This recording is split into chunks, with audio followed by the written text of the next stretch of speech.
இன்று நாம் பாலங்கள் சிவசங்கரி அம்மா எழுதிய பாலங்கள் அப்படிங்கிற நூலை பத்தி தான் பார்க்க போறோம்.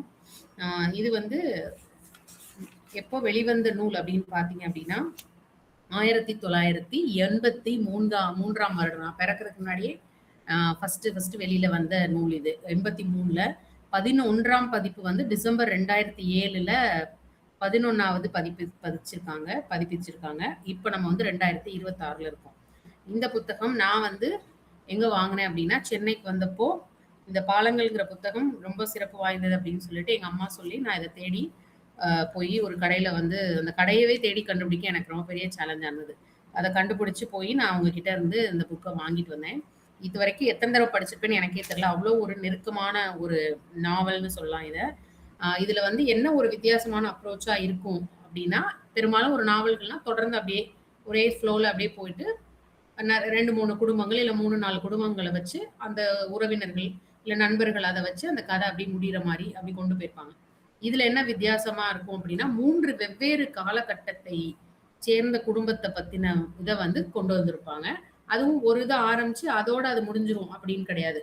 ஒரு இது வரும், அடுத்தது அந்த அடுத்த காலகட்டத்தோடது ஒரு சாப்டர் வரும், அடுத்த காலகட்டத்தோட அப்படி நடுல அப்படி மாறி மாறி வரும். நிறைவு பகுதியில வந்து ஒவ்வொன்றும் தனித்தனியா முடிகிற மாதிரி வந்திருக்கும். அந்த ஒவ்வொரு காலகட்டத்தில் இருக்க மனிதர்களுக்கும் அடுத்த காலத்துக்கும் இருக்கிறவங்களுக்கு சம்மந்தம் இல்லை. அவங்க எல்லாம் ஒன்னா சேர்ந்து எந்த இடத்துலயும் வரமாட்டாங்க. ஆனா அது தனித்தனியா கொண்டு போயிருப்பாங்க.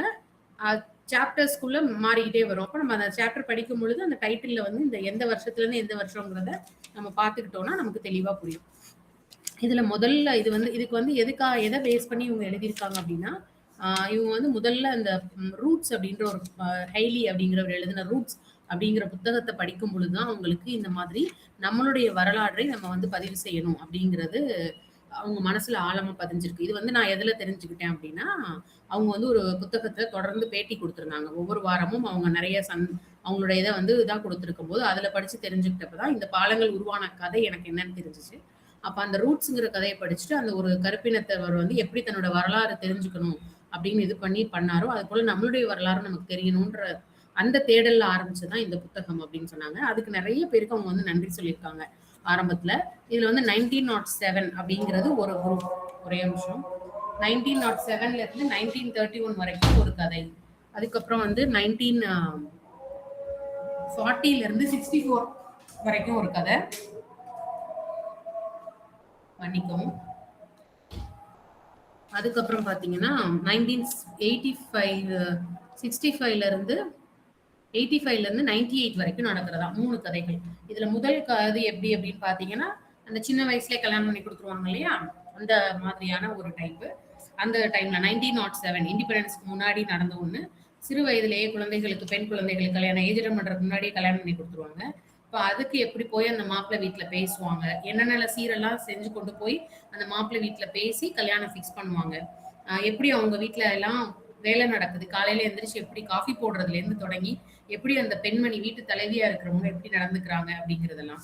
அதுக்கப்புறம் பாத்தீங்கன்னா அந்த கல்யாணத்துக்காக செய்கின்ற சீர்வரிசையாகட்டும், அதுக்கு வந்து மாப்பிள்ளை வீட்டுல இருந்து பெண்ணுக்கு செய்ய வேண்டிய சீர்வரிசைகள், பல பட்சணங்கள், அந்த பட்சணங்கள் எப்படி செய்யறாங்க, எப்படி அந்த கல்யாணம் பேசினதுல இருந்து அந்த குடும்பமே சேர்ந்து வேலை பார்த்து அந்த கல்யாணத்தை கொண்டு போய் சிறப்பா நடத்தி முடிக்கிறாங்க அப்படிங்கிறது, என்ன பாட்டு பாடுறாங்க, அந்த கட்டு சாதம் என்னெல்லாம் கொண்டு போறாங்க, அதுக்கு நகைகள் என்ன செய்யறாங்க, என்ன வகையில சேலை கட்டுறாங்க அப்படிங்கிற மாதிரி ஒவ்வொன்றும் ரொம்ப ரொம்ப அழகா தத்ரூபமா அப்படி நம்ம கண் முன்னாடியே அதை வந்து ஒரு படமா நம்ம பார்த்தா எப்படி இருக்கும் அந்த மாதிரி இருக்கும்.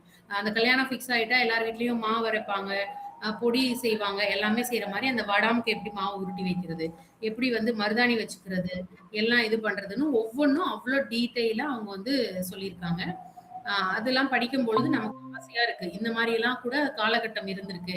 ஒன்னா சேர்ந்து உறவினர்கள் முறுக்கு புளியணும் அப்படின்னு சொல்லிட்டா கூட இருக்கிற எல்லா உறவினர்களும் வந்துடுற மாதிரியா, எல்லாத்துலயுமே பாத்தீங்கன்னா கூட்டமா தான் எல்லா வேலையும் நடக்கும். எல்லா உறவினர்களும் அந்த ஏரியால வீட்டுல இருக்கிறவங்க எல்லாருமே வந்துடுற மாதிரி.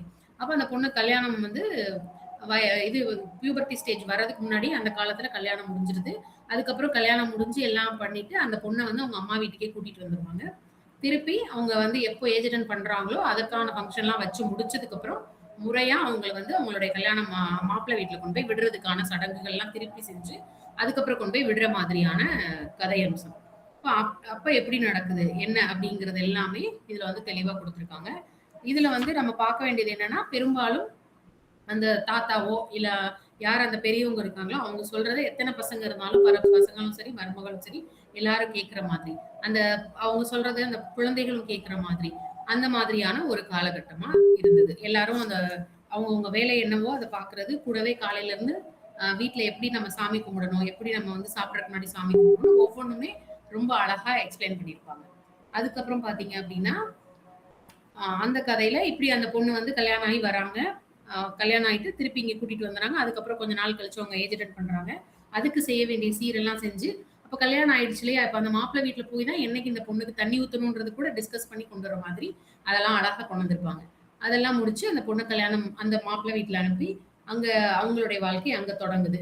அதுக்கப்புறம் பார்த்தீங்கன்னா, அந்த பொண்ணு கன்சீவ் ஆயி எப்படி வளகாப்புக்கு கூப்பிடுறதுக்கு முன்னாடி அந்த பொண்ண அம்மா வீட்டுக்கு கூட்டிட்டு வரது கூட ஒரே ஊர்ல 2 தெரு தள்ளி தான் மாப்பிள வீடு. ஆனா கூட அந்த பொண்ண வந்து அம்மா வீட்ல கொண்டு வந்து விடுறதுக்கு முறையா போய் நம்ம கேட்கணுங்கிறதுல தொடங்கி, அத கேட்டு அவங்க இல்ல இப்ப வேண்டாம். அப்புறமா கூட்டிட்டு போய் நீங்க வளகாப்போட சேர்த்து வச்சுக்கலாம் அப்படின்னு சொல்றப்போ, அதுக்காகவே ஜஸ்ட் இங்க சரி அவங்க சொல்லிட்டாங்க. நம்ம அத மீறி செய்யக்கூடாதுன்னு சொல்லி கூட்டிட்டு வந்து என்ன பண்ணுவாங்கன்னா, அன்னைக்கே அந்த 5ஆம் மாசத்துக்கு தேவையானது அளவுக்கு பிடிச்ச மாதிரி சமைச்சு போட்டு எல்லாம் பண்ணி, அன்னைக்கு சாயந்திரமே அந்த குழந்தைய கொண்டு போய் அங்க விட்டுருவாங்க. அவங்க அம்மா வீட்டு மாமியார் வீட்ல விட்டுருவாங்க. அப்ப அது எல்லாமே எவ்ளோ அழகா அந்த உறவு முறைகளின் இணக்கமாகட்டும், அந்த ஒரு மரியாதை நிமித்தமாக செய்யக்கூடிய விஷயமாகட்டும், எல்லாமே வந்து எவ்ளோ அழகா நம்மளுடைய கட்டமைப்பு இருந்திருக்கு அப்படிங்கிறத நம்ம ரொம்ப அழகா உணர்ந்துக்க முடியிற மாதிரியான கதை இது. அதுக்கப்புறம் அந்த பொண்ணு கல்யாணம் ஆகி குழந்தை பிறக்குது. முதல்ல ஆம்பள பிள்ளை, அப்படி வரிசையா நெறைய குழந்தைகள். அப்புறம் அவங்க அந்த வீட்ல ஒரு பெரிய பொறுப்பான இடத்துக்கு வராங்க. அவங்க வீட்ல மருமகளா. எப்படி அந்த குழந்தைய எல்லாத்தையும் பார்த்துக்கிறாங்க, வளர்க்குறாங்க எல்லாமே. அது எல்லாமே சேர்ந்து வருது. இது ஒரு 1907ல இருந்து பார்த்தீங்கன்னா, 1931 வரைக்கும். இது ஒரு கதை. அதுக்கப்புறம் பார்த்தீங்க அப்படின்னா, 19 அடுத்த ஸ்டேஜ் வந்து 1940ல இருந்து 64 வரைக்கும். இது என்னன்னா கொஞ்சம் சினிமா, டிராமா இதெல்லாம் கொஞ்சம் பரவி, அதெல்லாம் ரசிச்சு மக்கள் பார்க்குற மாதிரி. இது சென்னையில இருக்கிற ஒரு குடும்பத்துல நடக்கிற கதை. முதல்ல நடந்தது வந்து தஞ்சாவூர் பக்கம் நடக்கிற ஒரு கதை மாதிரி ஒரு முதல் பாகம் இருக்குது. இது வந்து கொஞ்சம் சென்னையில இருக்கிறவரு, வக்கீலா இருப்பாரு அவரு. அவரு வந்து தன்னுடைய அம்மா, அப்பா பார்க்குற பொண்ண கல்யாணம் பண்ணுவாரு. அந்த பொண்ணு வந்து எப்படி அவங்க வீட்ல வளர்ந்திருப்பா, இவங்க வீட்ல இவரு எப்படி இருப்பாரு அப்படிங்கிறதெல்லாம். இப்ப இந்த பொண்ணு வந்து வளர்ந்த விதம், அவங்க வீட்ல வந்து அவங்க அம்மாவுக்கு ரொம்ப ஆசை. நல்லா படிக்கணும் என்னன்னு. ஆனா அந்த பாட்டி என்ன செஞ்சுருவாங்கன்னா, 10வது முடிச்சதோட போதும் பள்ளிக்கூடத்துக்கு போ வேணான்னு சொல்லிட்டு மாப்பிள பார்க்க ஆரம்பிச்சுருவாங்க. அந்த பொண்ணுக்கு டான்ஸ் கத்துக்கணும்னு ரொம்ப ஆசை. ஆனா டான்ஸ் கத்துக்கவே விட மாட்டாங்க. அதெல்லாம் போய் எதுக்கு குதிக்கிற? அப்படியெல்லாம் குதிச்சு ஆடுனா பொண்ணோட அந்த ஒரு அந்த சாஃப்ட்னஸே போயிடும். அதெல்லாம் நீ வேண்டான்னு சொல்லி, அந்த பாட்டி எல்லாத்தையும் கண்ட்ரோல் பண்ணி ஒண்ணுமே செய்ய முடியாத சூழ்நிலை ஆயிடும். அதுக்கப்புறம் அந்த அம்மா எப்பவுமே அந்த பாட்டிய வந்து திட்டி அவங்க என்ன சொல்லுவாங்க, மருமகள திட்டிக்கிட்டே இருப்பாங்க. இந்த பேத்தி கேட்டுட்டே இருக்கும். "எதுக்கும்மா அம்மா எப்ப பார்த்தாலும் பாட்டி உன்ன திட்டிட்டே இருக்காங்க. நீ ஏதாச்சும் பதில் பேசுறியா எதிர்த்து?" அப்படின்னு கேட்டா, அதெல்லாம் பேசக்கூடாதுப்பா. அவங்க ஏதோ புரியாதவங்க நம்ம நல்லதுக்காக தான் சொல்றாங்க கேட்டுட்டு போயிரணும்னு சொல்லிட்டு, அந்த அம்மா எல்லாத்தையுமே அந்த பொண்ணுட்ட சொல்லிட்டே இருப்பாங்க. இப்படிதான் இருக்கணும், இப்படிதான் இருக்கணும்னு சொல்லி வளர்ப்பாங்க. அதுக்கப்புறம் பார்த்தீங்கன்னா, அந்த பொண்ணுக்கு வரப்போற மாப்பிள்ளை வீட்ல 3மே பசங்க தான். அவரு வந்து வக்கீலா ஒருத்தர்ட்ட வந்து பிராக்டிஸ் பண்ணிட்டு இருப்பாரு. கல்யாணம் பண்ணி குடுத்ததுக்கப்புறம், அந்த பையன் வந்து நெறைய அந்த 1907ல இருக்கிற டைப்லயே தான் நெறைய அவங்க வீட்ல பண்ற மாரி. கல்யாணத்தப்ப நெறைய பாட்டு, சீரு இதெல்லாம் செய்ற மாதிரி இருக்கும். ஆனா எல்லாத்துக்கும் அந்த பையன் மறுப்பு சொல்லி, "இப்படியெல்லாம் வாங்கணுமா? வைர மோதிரம் போட்டா தான் ஆச்சுன்னுலாம் சொல்லக்கூடாது." அப்படின்னு சொல்லி நெறைய அவர் வந்து ஸ்டாப் பண்ணுவாரு. ஸ்டாப் பண்ணி எப்படி அந்த மாறுதல் அந்த காலகட்டத்தில எப்படி மாறுதல் நடந்திருக்கு? அவர் எப்படி வந்து அந்த சீர்வரிசைலாம் தேவையில்லாத டாம்பீகம்லாம் செஞ்சு, அவங்கள கஷ்டப்படுத்தக்கூடாதுங்கிறத புரிஞ்சுகிட்ட ஒருத்தரா நடந்துக்கிறாரு அப்படிங்கிற மாதிரியான கதை அம்சம் கொண்டதா இருக்கும் இந்த இது. கொஞ்சம் ஒரு சேஞ்சஸ் வந்த மாதிரி. அதுக்கப்புறம் அந்த பொண்ணு வந்து அவங்க வீட்ல நல்லா சமையல்லாம் கத்துக்கிட்டு எல்லாம் ஏன்னா 10வதோட படிப்ப நிறுத்திட்டாங்க. எல்லாம் பண்ணா, இங்க தனி குடித்தனம் அவரு வேலை பார்க்குறாருன்னு, இங்க தனி குடித்தனம் இருப்பாங்க. அப்ப எப்படி அவங்க கணவர பார்த்துக்கிறாங்க அவங்க. அப்புறம் அவரு வந்து இந்த பொண்ணோட ஆசைகள் எல்லாம் தெரிஞ்சுக்கிட்டு, அவங்கள்ட்ட நல்ல ஒரு தோழன் மாதிரி பழகுறது. முதல் இதுல அந்த மாரி ஒரு இதே வரவே வராது. அப்ப இருந்ததுல ஒரு ஹஸ்பண்ட், ஒய்ஃப் எப்படி இருப்பாங்களோ அந்த மாரி வரும். இதுல கொஞ்சம் ஃப்ரெண்ட்லியாவே இருக்கிற மாதிரியான சூழலா காட்டியிருப்பாங்க அழகா. அதுக்கப்புறம் பார்த்தீங்கன்னா, இந்த பொண்ணுக்கு ஒரு குழந்தை 2 குழந்தைகள் பிறக்கும். ஒரு பையன், ஒரு பொண்ணு. அத எப்படி அவங்க பார்த்துக்கிறாங்க. அந்த குழந்தை வந்து பெருசாயி, அவ வந்து டான்ஸ் கத்துக்கணும்னு ஆசைப்படுவா. அப்போ வந்து அந்த ஹஸ்பண்ட் சொல்லுவாரு, "உனக்கு தான் கனவு நீ தான் ஆசைப்பட்ட டான்ஸ் கத்துக்கணும்னு. ஆனா உனக்கு அதுக்கு ஒரு வாய்ப்பே கிடைக்கல. உன் பொண்ணு மூலமாவது உன்னோட ஆசை நிறைவேறுன்ட்டு" அந்த பொண்ண வந்து டான்ஸ் சேர்த்து விடுவாரு ஹஸ்பண்ட். அதெல்லாம் படிக்கும்பொழுது கொஞ்சம் மாறுதல் நெறைய அந்த சமூகத்துல இருக்கான மாறுதல்கள், புரிதல்கள் அதிகமாயிருக்கு இந்த காலகட்டத்துல அப்படிங்கிறத நம்மள தெரிஞ்சுக்க முடியும். அடுத்து 3வது இது வந்து பார்த்தீங்கன்னா, அதுக்கு அடுத்து 1998 வரைக்கும் நடந்தது. 85லருந்து 85லருந்து 98 வரைக்கும் நடக்கிற மாதிரி அடுத்த காலகட்டம். அதுல பார்த்தீங்க அப்டின்னா, அந்த பொண்ணு வந்து நல்லா படிச்சு பேங்க்ல வேல பார்த்துட்டு இருக்க ஒரு பொண்ணு. அவங்க அம்மா இருக்க மாட்டாங்க. அவங்க அப்பா தான் இருப்பாங்க. கூட வந்து அவங்க அப்பாவோட தங்கச்சி. போலியோல அட்டாக் ஆயி கை வந்து இதா இருக்கும். அந்த அத்தை தான் இந்த பொண்ண கூட இருந்து வளர்ப்பாங்க. அப்ப அந்த பொண்ணோட லைஃப் ஸ்டைல் எப்படி இருக்கு? அந்த பொண்ணு பேங்க்ல வேல பார்க்குறா, எப்படி இருக்கா? அப்ப அதுல பார்த்தீங்க அப்டின்னா, அவங்க அப்பா வந்து பொண்ணு பார்க்குறது, மாப்பிள்ளை பார்க்குறதுன்னா, ஒவ்வொரு இதுலயும் ஒவ்வொரு காலகட்டத்திலயும் இந்த பொண்ணு பார்க்குற சடங்கு ஃபர்ஸ்ட் இதுல வேற மாரி நடக்கும். ஆ எல்லாரும் பெரியவங்கலாம் பேசி இது பண்ணி. 2ண்ட் இதுல வந்து ஒரு மாதிரி அந்த டைம்ல எப்படி நடக்குது அப்படி. இதுல ரொம்ப கேஷுவலா ஃப்ரெண்டா வர மாதிரி வீட்டுக்கு வர சொல்லி, அவங்கள பார்க்க வச்சு, பேச வச்சு, இயல்பா நடக்கிறது எப்படி அப்படிங்கிறத ரொம்ப அழகா அந்த 3 காலகட்டத்திலயும் இருக்கிற வேரியேஷன்ஸ வந்து நம்ம அந்த கதைய படிக்கும்போதே உணர முடியும். இப்ப அதுல எப்படி இது பண்றாங்க, கல்யாணம் ரொம்ப சிம்பிளா எப்படி நடக்குது, என்ன அப்படிங்கிறது எல்லாமே அப்படி ரொம்ப மாறியிருக்கும். அவங்க வந்து பாம்பேல இருப்பாங்க. இங்க சென்னையில வந்து கல்யாணம் அப்படின்னு சொல்லிட்டு, அ கேஷுவலா ஒரு ரிசப்ஷன். ரொம்ப நெறைய பூஜை அது இதுலாம் பண்ணி டைம்லாம் நெறைய இழுக்காதீங்கன்னு சொல்லி, சிம்பிளா கல்யாணம் பண்ணிட்டு, அவங்க 2 பேரும் அடுத்தடுத்து அவங்களோட லைஃப்க்கு நாங்க போய் செட் ஆகுறோம் அப்படின்னு சொல்லிட்டு, அவங்க லைஃப்க்கு வந்துருவாங்க. தனியா ஒரு ஃப்ளாட்ல வந்து இருப்பாங்க. அவங்க பாம்பேல ஒர்க் பண்ண ஆரம்பிப்பாங்க. எல்லாம் பண்ணுவாங்க. அப்பதான் கொஞ்ச நாளுக்கு அப்புறம் தான் இந்த பொண்ணுக்கு வந்து தெரியும். அவன் கொஞ்சம் ஒரு மாரி சாடிஸ்ட்டா இருக்கிறான். அதிகமா வெளியில ஜென்டில்மேனா இருக்கிற ஒருத்தர் ரொம்ப அதிகமா துன்புறுத்துறாரு தன்னைய. அதுவும் உடல் சார்ந்து ரொம்ப துன்புறுத்துறாருங்கிறது, அந்த பொண்ணுக்கு வந்து ஃபர்ஸ்ட்ல இருந்தே கல்யாணம் ஆகி அந்த கொஞ்ச நாள் அந்த ஹனிமூன் ட்ரிப் போயிருக்கும்போதே தெரிஞ்சிரும். ஆனாலும் கூட அவங்க என்ன பண்ணுவாங்கன்னா, சரி நம்ம மேல ரொம்ப பிரியமா இருக்காருங்கிற ஒரு இதுல இருப்பாங்க. ஆனா தொடர்ந்து திரும்பி திரும்பி பார்க்கும்பொழுது, அந்த உணர்வு வேற மாதிரி அவர் இருக்காரு. அப்படிங்கிறது அவங்களுக்கு புரிய வரும். அத பத்தி நெறைய பேசி பார்ப்பாங்க, எல்லாம் பண்ணுவாங்க. அவரு எதுவுமே கேட்கவே மாட்டாரு. அப்ப இந்த பொண்ணு வேலைக்கு போறேன். 2 மாசம் லீவ் முடியுது. வேலைக்கு போறேன்னு சொல்லி கிளம்பி போகும்போது, போ வேண்டாம் அப்படின்னு சொல்லுவாரு. அதுக்கப்புறம் பார்த்தீங்கன்னா, தொடர்ந்து அந்த பொண்ணு போகும்பொழுது, இவ வந்து அதுக்கப்புறம் பிரெக்னன்ட் ஆயிடுறா அந்த பொண்ணு. ஆன உடனே, அப்போ இனிமே நான் வந்து கொஞ்சம் என்னோட ஹெல்த் காரணமா நான் வந்து தள்ளி தான் இருக்கணும் உங்ககிட்ட அப்படின்னு சொல்லி சொல்லும்பொழுது, அவனுக்கு ரொம்ப கோவம் வந்து என்ன செஞ்சுருவான் அப்படின்னா, அவன் வீட்டுக்கே வந்து அவன் வேற ஒரு பெண்ண கூட்டிட்டு வருவான்.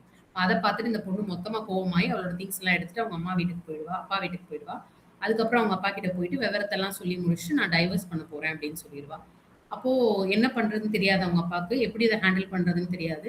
உடனே அந்த மாப்பிள்ளையோட அப்பாவுக்கு ஃபோன் பண்ணி பேசுவாரு. அப்ப அவரும் சொல்லுவாரு, "நான் ரொம்ப சாதாரணமா தான் அவன் வந்து சில புத்தகங்கள்லாம் படிக்கிறான், இதெல்லாம் பார்க்குறான்னு தெரிஞ்சப்போ, இது சரியா போயிடும்னு நெனச்சேன். இவ்வளவு தூரம் அவன் வந்து இந்த விஷயத்துல மோசமா இருப்பான்னு நான் நெனைக்கலப்பா. இதுல உன் பொண்ணு என்ன முடிவு எடுக்கிறாளோ, அதுக்கு நான் சம்மதிக்கிறேன்னு" அந்த மாமனார் வந்து சொல்லிடுவாரு. ஸோ, அப்போ அந்த பொண்ணு அவர் வந்து புரிஞ்சுக்குவாரு. இந்த பொண்ணோட சூழ்நிலைய புரிஞ்சுக்குவாரு.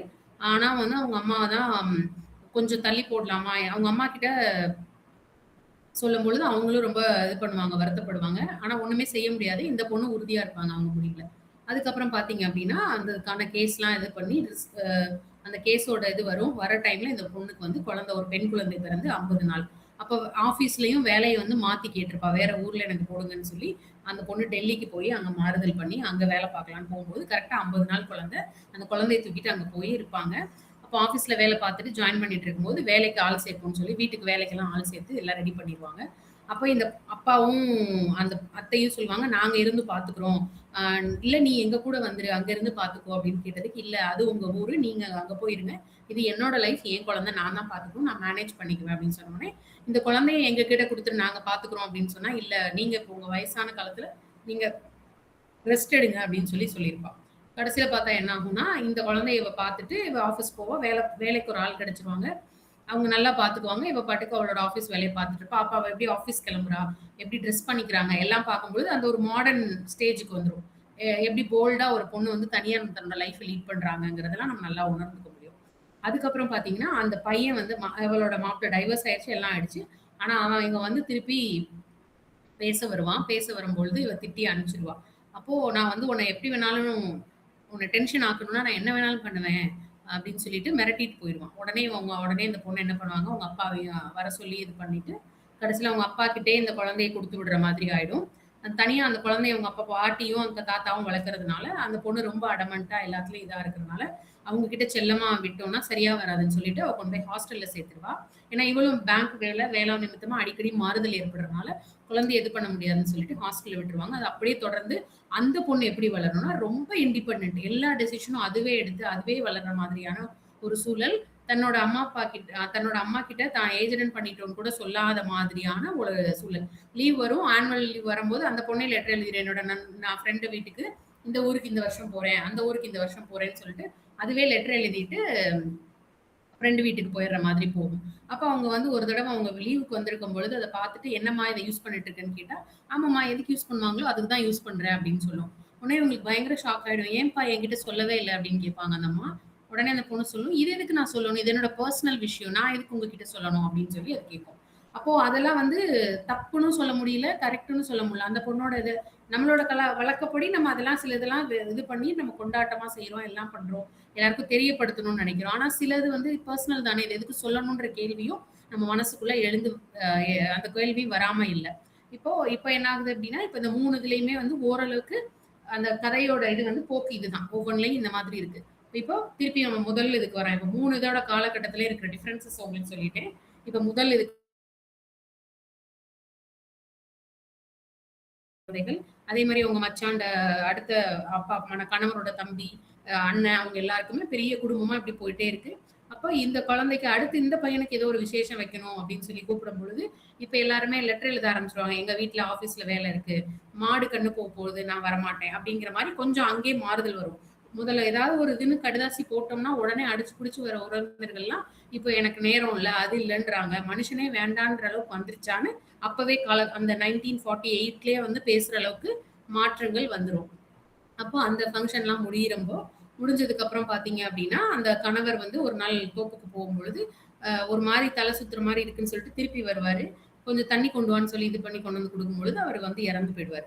அப்ப அவரு இறந்து போனதுக்கப்புறம், அந்த இதுல இருக்கிற வழக்கப்படி அவங்க எப்படி உடை உடுத்தி, தலையில இது பண்ணிட்டு, முக்காடு போட்டுட்டு அவங்க இருப்பாங்களோ, அந்த மாதிரி அந்த பொண்ணு அங்க இருக்கிற மாதிரி இருக்கும். அப்ப அந்த வீட்ல இருக்கிற குட்டி குழந்தைகள், அதுகள்லாம் வந்து சின்ன பிள்ளைங்கலாம் வந்து இதுக்கு போவாங்க. அவங்களுடைய பள்ளிக்கூடத்துக்கு போயிட்டு திரும்பி வரும்பொழுது, அந்த பாட்டி சொல்றபடி கேட்கணும். அந்த அழுக்கு ட்ரெஸ்ஸ கொண்டு வந்து வீட்டுக்குள்ள போடக்கூடாது. அது தனியா ஒரு இடத்துல போடணும். அப்புறம் பாவாடைலாம் தலையில படுற அளவுக்கு புரண்டு புரண்டு போற அளவுக்கு கட்டக்கூடாது. இப்படி நெறைய ரூல்ஸ் அந்த பாட்டி சொல்லிக்கிட்டே இருப்பாங்க. அதெல்லாம் அந்த பசங்களுக்கு பிடிக்காது. அதுங்கலாம் என்ன பண்ணுவாங்கன்னா, அவங்க பாட்டி குடுக்குற சாப்பாட சாப்பிட்டுட்டு, மாடியில வந்து இவங்க வத்தல் காய போட்டுட்டு எடுத்துட்டு இருப்பாங்க இவங்க. அந்த இடத்துல வந்து இவங்க உட்காந்துட்டு அந்த குழந்தைங்க அந்த பாட்டிய பத்தி திட்டி திட்டி பேசிட்டே இருப்பாங்க. அப்ப இவங்க சொல்லுவாங்க, "நம்ம பாட்டி சொல்றது எல்லாமே நல்லதுக்காக தான். இது எதுக்காக சொல்றாங்கன்னு சொல்லிட்டு ஒவ்வொன்னா சொல்லுவாங்க. சுத்தமா இருந்தா தான் நல்லது. வெளியில நீங்க போயிட்டு வர்றத இது பண்ணக்கூடாது." அப்படின்னு சொல்லிட்டு அந்த பிள்ளைங்களுக்கு எக்ஸ்பிளைன் பண்ணி, அந்த மூத்த ஜெனரேஷனோட அந்த பாட்டியும், இந்த நடு ஜெனரேஷன்ல இருக்க இவங்க, அடுத்த ஜெனரேஷன்ல இருக்கிற இந்த குழந்தைகளுக்கு ஒரு பாலமா இந்த பெண் வந்து இருந்தா அப்படின்னு சொல்லிட்டு அந்த ஃபர்ஸ்ட் இது முடியும். 1907 டூ 1948 வந்து அப்படியே அவங்களோட அவங்களோட லைஃப். அந்த பொண்ணு கல்யாணம் ஆனதுலேருந்து கடைசியில அவங்க கணவரை இழந்து அந்த வீட்ல அவங்க இருக்கிறாங்க. அப்ப சூழல்கள் எப்படி இருக்கு? அதுல எப்படி இந்த பெண்கள வந்து அரவணைச்சு இவங்க கொண்டு போறாங்க. அப்போ ஒரு பாலமா அவங்க இருக்காங்கங்கிறதோட அது முடியும்.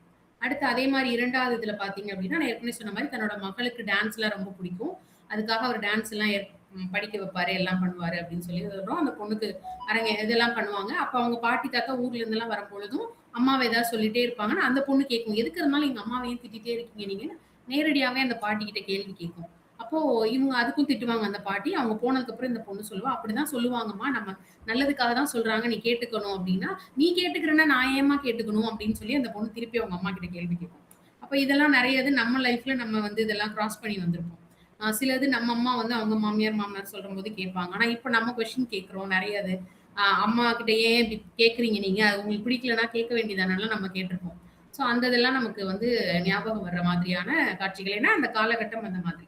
இப்போ அடுத்து அந்த குழந்தை அவங்க வீட்ல 3 பசங்க இருக்காங்கன்னு சொல்றோம். அதுல வந்து 2வது பையன் வந்து என்ன செஞ்சிருப்பாருன்னு பார்த்தீங்கன்னா, ஃபாரின்ல போய் ஒர்க் பண்றதுக்காக போயிட்டு, அங்கேயே ஒரு ஃபாரினர பார்த்து கல்யாணம் பண்ணிருவாரு. அதனால அந்த தாத்தா வந்து அந்த பையன வீட்ல சேர்த்துக்க மாட்டாரு. "எனக்கு நீ பையனே இல்ல. நீ வர வேண்டான்னு" சொல்லிருவாரு. கடைசியில பார்த்தீங்கன்னா, அந்த பையனும் நெறைய ட்ரை பண்ணுவான். அவங்க அண்ணன் கிட்ட மட்டும் பேசிட்டே இருப்பாரு அவரு. அடிக்கடி வரேன், வரேன்னு கேட்பாரு. ஆனா சூழல் சரியா இல்ல. வர வேண்டான்னே போயிட்டுருக்கும். கடைசியில அவங்க அப்பா இறந்து போயிடுவாரு. இந்த மூத்த பையன் வந்து அந்த ஃபாரின்ல இருக்க தம்பிக்கு லெட்டர் எழுதிருவாங்க. அவங்க இங்க சென்னைக்கு வந்து அப்புறம் அதே மாதிரி ஊர்ல போய் அவங்க அப்பாவுக்கு செய்ய வேண்டியதெல்லாம் செஞ்சு முடிச்சுட்டு, அவங்க அம்மாக்கு எந்த சடங்கு சம்பிரதாயங்களும் அப்போ உள்ள வழக்கப்படி செய்ய விடாம, அவர் என்ன செஞ்சுருவாருன்னா, அவங்க அம்மாவ இங்க சென்னைக்கு கூட்டிட்டு வந்துருவாரு. இதெல்லாம் செஞ்சு எங்க அம்மாவ நான் பார்க்க முடியாது. ஏன்னா அண்ணனும் தம்பியும் அத பேசி முடிவு பண்ணுவாங்க. ஏன்னா நம்ம இதுல அந்த வழக்கம் இருந்து அவங்கள அலங்கோலப்படுத்திருவாங்க. அத நம்ம செய்ய விடக்கூடாதுன்னு சொல்லி, அவங்க அம்மாவ வந்து இங்க கூட்டிட்டு வந்துருவாங்க. கூட்டிட்டு வந்து இவங்க நல்லா பார்த்துக்குவாங்க. அப்போ என்னாகும் அப்படின்னு பார்த்தீங்கன்னா, அந்த பையன் 2வது பையன் நான் பார்க்க வரேன்னு சொல்லிட்டு வந்து ஹோட்டல்ல தங்கியிருப்பாங்க. அப்ப அவரு தயங்கி, தயங்கி ஒரு நாள் அவங்க அம்மா கிட்ட சொல்லுவாரு. இந்த மாதிரி அவன் வந்திருக்கான்மா. உன்னை பார்க்கணும்னு ரொம்ப தவிக்கிறான். நான் தான் இத்தனை நாள் வரவிடாம வச்சிருந்தேன். இப்ப வந்துட்டான், வந்து உன்னை பார்க்கணும்னு நினைக்கிறேன், வர சொல்லட்டுமான்னு கேட்பாரு. உடனே அவங்க வந்து பிடிவாதமா, இவ்வளவு நாள் என்னோட கணவரோட இதுபடி நான் வாழ்ந்துட்டேன். இப்ப அவர் இல்லங்கிறதுக்காக நான் அவன வர சொல்லி இது பண்ணிட்டா, நான் வாழ்ந்த வாழ்க்கைக்கே அர்த்தம் இல்லாம போயிடும். அதனால நான் வந்து அவர் வேண்டான்னு நெனச்சது வேண்டாமாவே இருக்கட்டும். நான் அவன்கிட்ட பேச மாட்டேன். அவன் வர வேண்டான்னு சொல்லி எங்க இருந்தாலும் அவன் நல்லா இருக்கட்டும் அப்படின்னு சொல்லிடுவாங்க. சொல்லிட்டு இது பண்ணி போக சொல்லினோனே, இவர் வந்து அவன்ட்ட அந்த பையன்கிட்ட டைரக்ட்டா சொன்னா கஷ்டப்படுவாங்கன்னு சொல்லிட்டு, இன்னொரு தடவ பார்க்கலாம்ப்பா, உங்களுக்கு உடம்பு சரியில்ல. நீ இப்ப வர வேண்டான்னு சொல்லிருவாங்க. அப்ப இவங்க அண்ணனும் தம்பியும் பேசிக்குவாங்க. என்னடா நம் இவங்க கூட இருக்க தம்பியும், அண்ணாவும் பேசிக்குவாங்க. இப்படி பண்றாங்களே அம்மா, எப்படிடா நம்ம இது பண்றது? அப்படிங்கும்போது அந்த பொண்ணு வருவாங்க. அவங்க மனைவி. அவங்க வந்து சொல்லுவாங்க, "நீங்க யாருமே புரிஞ்சுக்க மாட்றீங்க. அவங்களுக்கு வந்து ரொம்ப பாசம் இருக்கு அவர் மேல. அவரு என்ன சமைச்சாலும் அவருக்கு இது பிடிக்கும், பிடிக்கும்னு சொல்லிட்டு அந்த வந்து நெனச்சுக்கிட்டே தான் சமைக்கிறாங்க. ஏதாவது செஞ்சா கூட. அவருக்கு எதெல்லாம் பிடிக்குமோ அந்த பலகாரத்தெல்லாம் இவங்க சாப்பிட மாட்டாங்க. இவங்க சொல்றாங்க, "எங்கேயோ ஒரு நாட்ல இருக்கான். என் பிள்ளைக்கு இதெல்லாம் பிடிக்குமே! என்னால செஞ்சு குடுக்க முடியலையே! அவன் சாப்பிட முடியல, நான் இத சாப்பிடணுமான்னு" சொல்லிட்டு, அவங்க வந்து சாப்பிட்டுக்க கூட மாட்டேங்கிறாங்க. ஆனா, மாமா வேண்டான்னு ஒதுக்குனது அவங்க பிள்ளைக்கு மேல பாசம் இல்லாம இல்ல. ஆனா, மாமா மேல வச்சிருக்கிற மரியாதைனால அவங்க அத வந்து அவர் வர வேண்டான்னு நெனைக்கிறாங்க. நீங்க அத சரியா புரிஞ்சுக்கோங்க.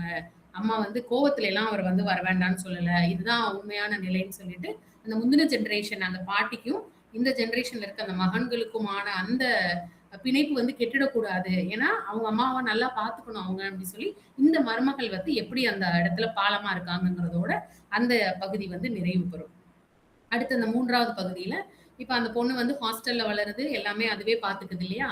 அதுக்கப்புறம் பார்த்தீங்கன்னா, அந்த பொண்ணு கல்லூரிக்காக இங்க அம்மா கூட வீட்டுக்கு வந்துரும். வீட்ல வந்து இருக்கும் பொழுது, காலேஜ் போயிட்டே இருக்கும். காலேஜ் போயிட்டே இருந்து திடீர்னு ஒரு நாள் அவங்க அம்மா கிட்ட பேசணும்னு வந்து சொல்லிட்டு, "எனக்கு காலேஜ் போக பிடிக்கும் இல்ல பிடிக்கலம்மா. கம்ப்யூட்டர் படிக்கணும்னு ஆசையா இருக்கு. அதனால நான் கம்ப்யூட்டர் கோர்ஸ் படிக்க போறேன்" அப்படின்னு சொல்லிட்டு அந்த பாப்பா சொல்லும். உடனே, "இல்லம்மா நீ டிகிரிய முடிச்சுட்டு அப்புறம் என்ன வேணாலும் படி" அப்படின்னு சொன்னதுக்கு, "இல்லம்மா எனக்கு இது ரொம்ப புடிச்சிருக்குன்னு" சொல்லிட்டு, காலேஜ் போகாம கம்ப்யூட்டர் கோர்ஸ் படிச்சுட்டு, அதுல வேலைக்கு சேர போறேன்னு சொல்லிட்டு சேரும். அதுக்கப்புறம் பார்த்தீங்கன்னா, அந்த வொர்க் பண்ணிட்டு இருக்கும்போது எங்கேயோ ஒரு பையன ஃப்ரெண்ட் அவன ரொம்ப புடிச்சிருக்குன்னு சொல்லி வீட்டுக்கு கூட்டிட்டு வரும். ஃப்ரெண்டுன்னு சொல்லி இன்ட்ரோடியூஸ் பண்ணிட்டு, அதுக்கப்புறம் விவரத்த சொல்லும் அந்த பொண்ணு. "எனக்கு உன்ன ரொம்ப புடிச்சிருக்கு. நாங்க கல்யாணம் பண்ணிக்கிறோம்" அப்படின்னு சொல்லிட்டு கல்யாணம் பண்ணுவோம். அப்ப இவ வந்து ஒவ்வொரு டைமும் அவ தயங்குவா. அவ சொல்லும்போது, அ நான் ஏதாவது சொன்னேன்னா, நானே வந்து தனியா தானே இருக்கேன். டைவர்ஸியா தானே இருக்கேன். நான் எப்படி கேட்க முடியுங்கிற மாரி நெறைய இடத்துல அவ ஓரளவுக்கு மேல கேள்வியே கேட்க மாட்டா அந்த பொண்ணுகிட்ட. தயங்கி, சரிம்மா அப்படின்னு சொல்லுவா. ரொம்ப கன்சர்னா இருப்பா. ஆனா அவளால அதுக்கு மேல பேச முடியாது. அந்த மாரியான ஒரு நிலையில அந்த பெண் இருப்பா. ஆமா. அதுக்கப்புறம் என்ன ஆகும், அந்த பொண்ணு கல்யாணம் பண்ணிக்குவா. அவங்க புடிச்ச பையனே கல்யாணம் பண்ணிக்குவாங்க. அதுக்கப்புறம் அந்த மாமியார் வீட்டுக்கு அந்த பொண்ணு போயிட்டு வந்து, இங்க எல்லாரையும் திட்டுவாங்க. யாருமே என் கூட ஒட்டவே மாட்றாங்க. யாருமே என்கிட்ட பேச மாட்றாங்கன்னு சொல்லி, இந்த பொண்ணு ஹால்ல உட்காந்து சத்தம் போட்டு திட்டிட்டு இருக்கும். இப்ப இந்த பொண்ணோட அப்பாவும், அத்தையும் தானே இவங்கள வளர்த்தாங்க. அந்த அப்பா வந்து இறந்து போயிடுவாரு. அந்த அத்தை மட்டும் இவங்களோட வந்து இருப்பாங்க. அப்ப அவங்க சொல்லுவாங்க, "என்னம்மா கல்யாணம் ஆகி இப்ப தான் ஃபர்ஸ்ட் டைம் அங்க போயிருக்கு. அவங்கள இவ்ளோ குறை சொல்லுது இந்த பொண்ணு. ஆ மரியாதை இல்லாம பேசுது. நீ எதுவும் கேட்க மாட்டியா?" அப்படின்னு சொல்லி இவங்க கேட்கும்போது, "நானும் டைவர்ஸி தானே அத்தை. நான் போய் ஓரளவுக்கு மேல கேட்கறது எனக்கும் சங்கடமா இருக்கு" அப்படின்னு சொல்லும். அதுக்கப்புறம் பார்த்தீங்கன்னா, இவங்க தனியா ரொம்ப சந்தோஷமா சின்ன சின்ன சண்டை போடுவாங்க. உடனே வந்து இந்த பொண்ணு கோவிச்சுட்டு இங்க வரும். அப்புறம் அடுத்த நாளே சேர்ந்துட்டு நாங்க எங்கேயாவது டூர் போறோம்ன்னு சொல்லும். இப்படி அவளுக்கு வந்து அது புரியவும் புரியாது. என்னடா இந்த குழந்தைங்க இந்த ஜெனரேஷன்ல இருக்கிறவங்க இப்படி அடிச்சுக்கிறாங்க. அப்புறம் உடனே ஒண்ணா சேர்ந்துக்கிறாங்கன்னு என்னன்னு புரியல. சரி சந்தோஷமா இருந்தா சரின்னு சொல்லிட்டு லைஃப் போயிட்டே இருக்கும். இப்படி நல்லா போயிட்டே இருக்கும்பொழுது பார்த்தீங்கன்னா, அந்த பையன் ஏதோ ஒரு அஃபிஷியல் ட்ரிப்காக போறேன்னு சொல்லிட்டு கிளம்பி போவான். பார்த்தா ஃப்ளைட் ஏறுன கொஞ்ச நேரத்திலேயே ஃப்ளைட் வந்து கிராஷ் ஆகி அந்த பையன் இறந்து போயிடுவான். அப்போ இவளுக்கு ரொம்ப கவலையா போயிடும். நம்மளோட லைஃப் தான் இப்படி போயிடுச்சு. நம்மளோட குழந்தையோட லைஃப் இப்படி ஆயிடுச்சுன்னு சொல்லிட்டு, ரொம்ப இடிஞ்சு போய் இந்த அத்தையும், இந்த அம்மாவும் ரொம்ப இதாகி உட்கார்ந்துருப்பாங்க. அப்ப அந்த ஃபைனல் இதெல்லாம் முடிஞ்சது இது பண்றப்போ கூட தைரியமா இருந்து அதெல்லாம் ஃபேஸ் பண்ணி, எல்லாம் பண்ணி வர்றது அந்த புதுசா அந்த அந்த பொண்ணு தான். இப்ப ரீசென்ட்டா கல்யாணம் ஆன பொண்ணு, கணவர் இறந்த பொண்ணு தான். ரொம்ப போல்டா அந்த சூழ்நிலைய ஃபேஸ் பண்ணி, அது எங்கெங்கெல்லாம் போய் அதுக்கான இதெல்லாம் சப்மிட் பண்ணி, அவளுக்கு என்ன கிடைக்கணுமோ ஒரு காம்பன்சேஷன் அது எல்லாத்துக்கும் அந்த பொண்ணு போல்டா போய் எல்லாத்தையும் அந்த சூழ்நிலையிலயும் ஃபேஸ் பண்ணும். ஆனா அவங்க அம்மாவும், அத்தையும் ரொம்ப இடிஞ்சு போய் உட்கார்ந்துருப்பாங்க. அப்புறம் திருப்பி வந்ததுக்கப்புறம் அந்த பொண்ணு வந்து தைரியமா இது பண்ணிட்டு, "நாங்க அங்க இருந்த வீட்டுக்கே போறேன் நான் மட்டும் தனியா" அப்படின்னு சொல்லும். "இல்லம்மா நீ இங்கேயே இருந்துக்கோ" அப்படின்னு சொன்னா, "இல்லம்மா எல்லாத்தையும் நான் தானே ஃபேஸ் பண்ணணும். இது என்னோட லைஃப் தானே. நான் தான் அந்த ஸ்ட்ரகிள்ஸ் எல்லாம் ஃபேஸ் பண்ணணும்னு" சொல்லிட்டு திருப்பி அந்த பொண்ணு தனியா அங்க போயிடும். தனியா போய் அந்த பொண்ணோட லைஃப் அவளோட வேலை அப்படின்னு சொல்லி போயிட்டே இருக்கும். அதுக்கப்புறம் பார்த்தீங்கன்னா, இன்னும் கொஞ்ச நாளுக்கு அப்புறம் இந்த இன்னொருத்தவங்க ஃப்ரெண்ட் ஆவாங்க. அவங்கள அந்த பொண்ணுக்கு ரொம்ப புடிச்சு, அவங்கள செகண்ட் மேரேஜ் பண்ணிட்டு அந்த பொண்ணோட லைஃப் லீட் பண்ணும். ஸோ லீட் பண்ணும்பொழுது, அப்போ அந்த ம் அதுக்கப்புறம் பார்த்தீங்கன்னா, அவளோட குழந்தை பிறக்கும். அந்த பொண்ணு வந்து ஸ்கூல் போயிட்டு இருக்க மாதிரி, அப்ப இந்த வாரம் மாசம் லீவுக்கு வந்து பாட்டி சென்னையிலேருந்து வராங்க. நீ இருமா அப்படின்னு சொல்லி அவங்க அம்மா சொல்லுவாங்க. அப்ப அந்த பொண்ணு சொல்லும், "இல்ல நான் என் ஃப்ரெண்ட்ஸோட ட்ரெக்கிங் போறேன். அவங்க பாட்டி வரும்போது நான் பார்த்துக்கிறேன். வந்தாலும் பாட்டி ஏதாவது கதை இது சொல்லிட்டே இருப்பாங்க. நான் வந்து இருக்க மாட்டேன்" அப்படின்னு சொல்லிட்டு அந்த பொண்ணு ட்ரெக்கிங் போயிடும். அப்ப அவங்க அம்மா அந்த பேங்க் ஆஃபீஸரா ஒர்க் பண்ணாங்க இல்லையா? அவங்களோட பேத்தி இப்ப அப்படி சொல்லிட்டு அந்த பொண்ணு டூர் போயிருச்சு. இவங்க அந்த பொண்ண பார்க்கறதுக்கு வராங்க. அந்த அத்தை பாட்டி வந்து ரொம்ப வயசானவங்களா இருந்தனால, அவங்கள ஒரு ஹோம்ல வச்சு பார்த்துருப்பாங்க. அவங்கள அங்க விட்டுட்டு இங்க வருவாங்க. வரும்பொழுது அப்போ அந்த பொண்ணு வந்து அவங்க அம்மா கிட்ட எடுத்து சொல்லிக்கிட்டு, அந்த மகக்கிட்ட சொல்லும். நம்ம பாட்டி எவ்வளோ பாசமா இருக்காங்க. எவ்வளோ தூரம் நமக்காக உனக்காக இதெல்லாம் கொண்டு வந்திருக்காங்க. அதெல்லாம் எப்படி இருக்காங்க அப்படின்னு சொல்லிட்டு. உடனே அவளோட பேரு அ ஒவ்வொன்னுத்துக்கும் அந்த பொண்ணு வந்து கூடவே எதுக்கா இருந்தாலும் ஆர்க்யூ பண்ணிட்டே இருக்கும். அப்ப அந்த பாட்டி வந்து தப்பா நெனச்சிடக்கூடாதுன்னு, அந்த பொண்ணு வந்து எப்படி அது வந்து ஆர்க்யூ பண்ணி சண்டை போட்டு கல்யாணம் ஆகட்டும், டைவர்ஸ் அந்த சண்டை வந்து இறந்து போனதுக்கப்புறம் இன்னொரு கல்யாணம் பண்ணிக்கிறதுலயே எப்படி ஆர்க்யூ பண்ணுச்சோ, ஆனா அப்படியே இப்ப கம்ப்ளீட்டா மாறி இந்த பாட்டிக்கு நடுவுல அது ஒரு பாலமா, அவங்க எப்படி இருக்காங்க அப்படிங்கிறதோட வந்து இந்த கதை முடியிற மாதிரி வரும். அந்த பெண்ண. எப்படி என்னை இப்படி கூப்பிடுறாங்க. என்னோட பேரு இப்படி கிடையாது. நான் வச்சிருக்க பேர் இதுதான். இப்படிதான் கூப்பிடணும்லாம் அந்த பொண்ணு சண்டை போடும் அந்த பாட்டிக்கிட்ட. அது எல்லாத்துக்கும் வந்து நடுவுல இவங்க வந்து ஒரு பாலமா இருக்கிறாங்க அப்படிங்கிறது புரியும். அப்ப இது என்னன்னா, அந்த பெண்கள் அந்த நாள் வாழ்க்கையில வந்து நெறைய காலகட்டத்த கடந்து வரணும். ஒவ்வொருத்தரோட லைஃப் இதுலயுமே. அதுல இருக்கிற பழக்கவழக்கங்களா இருக்கட்டும் சரி, மனிதர்களாகட்டும் சரி, ஒவ்வொருத்தரையும் அனுசரிச்சு போற மாதிரியான ஒரு சூழல்லே தான் நம்ம இருக்கோம் இல்லையா? நம்மளோட சூழல பேஸ் பண்ணி தான் அந்த கத. அதுல வந்து எப்படியான கூடவே நம்மளோட சம்பிரதாயங்கள் என்ன, சடங்குகள் என்ன, அது எல்லாமே அதுல ஒவ்வொரு இதுலயும் குடுத்திருப்பாங்க. அப்ப அதெல்லாம் படிக்க படிக்க நம்ம வந்து அப்போ வந்து சிலதெல்லாம் நம்ம யோசிச்சு பார்த்துட்டே வரலாம். நம்ம லைஃப்ல சின்ன வயசுல இருந்து நடந்ததெல்லாம் யோசிக்கும் பொழுது, இதெல்லாம் நம்ம எப்படி கிராஸ் பண்ணி வந்திருக்கோம். இதெல்லாம் நம்ம எப்படி ஹேண்டில் பண்ணோன்ற ஒரு கம்பேரிசனும் நம்ம பண்ணிக்க முடியும். கூடவே வந்து எவ்வளோ சில இதெல்லாம் வந்து ரொம்ப டிஃபரெண்ட்டா இதுக்கெல்லாம் கூட சரின்னு சொல்லிட்டு இருந்திருக்காங்களே என்ற கேள்வியும் வரும். ஓ! இதுக்கெல்லாம் வந்து இப்படியும் ஹேண்டில் பண்ணலாமோ! அப்படிங்கிற ஐடியாஸும் நமக்கு கிடைக்கும். அந்த மாதிரி மொத்தத்துல இது ஒரு சைக்காலஜிக்கலாவும் நெறைய ஹெல்ப் பண்ணும். அட்வைசராவும் நமக்கு இருக்கும். நல்ல ஒரு புரிதலோட, ஒரு ஒரு இணக்கமான ஒரு சூழ்நிலைக்குள்ள நம்ம இருக்கணும். அப்படின்னா எப்படியெல்லாம் இருக்கணும்? நம்ம மட்டும் தான் தனி அப்படின்னு இருக்கிறதுனா இருக்கலாம் எப்படி வேணாலும். பட் ஸ்டில் நமக்கான மனிதர்கள் வேணும், இது பண்ணணும் அப்படின்னா, அதை எப்படி நம்ம கொண்டு போலாங்கிறதுக்கு சிறப்பான ஒரு நூல். ரொம்ப அழகா, ரொம்ப சூப்பரா எழுதியிருப்பாங்க. உங்களுக்கு சான்ஸ் கிடைச்சா தயவுசெய்து இந்த புக்க மிஸ் பண்ணவே பண்ணாதீங்க. ஏன்னா ஒரு தடவ படிச்சுட்டு யாருமே வைக்க முடியாது. பல தடவ திரும்பி திரும்பி தொடர்ந்து நீங்க படிச்சுக்கிட்டே இருப்பீங்க. அவ்வளோ ஒரு அழகான புக் இது. அதனால வாய்ப்பு கிடைக்கிறவங்க எடுத்து இந்த புக்க படிங்க. ரொம்ப நன்றி இவ்ளோ நேரம் பொறுமையா கேட்டதுக்கு. இப்போ உங்களுடைய ஏன்னா நான் வந்து நெறைய கேரக்டர்ஸ் இருக்கனால தான் கதையோட பேர்கள்லாம் சொல்லாம அந்த ஜஸ்ட் ஒரு ஓவர்வியூ மாரி சொல்லியிருக்கிறேன். அவ்ளோ இன்சிடென்ட்ஸ் உள்ள இருக்கும். ஒவ்வொரு இதுக்குமே இன்சிடென்ட்ஸே அவ்ளோ இன்சிடென்ட்ஸ் வரும். பட் நான் எல்லாத்தையும் ரொம்ப இது பண்ண வேணாம்னு ஹைலைட்டடா சொல்லி முடிச்சுட்டேன். ஏன்னா ரொம்ப லென்த்தியான ஒரு நாவல். ஸோ நான் வந்து சிம்பிளா சொல்லி முடிச்சிருக்கேன். So thank you so much for the wonderful listening. இப்போ வந்து நீங்க ஃபீட்பேக் சொல்றதுனா உங்களுடைய ஃபீட்பேக்க ஷேர் பண்ணலாம். Thank you. மேடம் இந்த புக்ல மொத்தம் எத்தனை பேஜஸ்?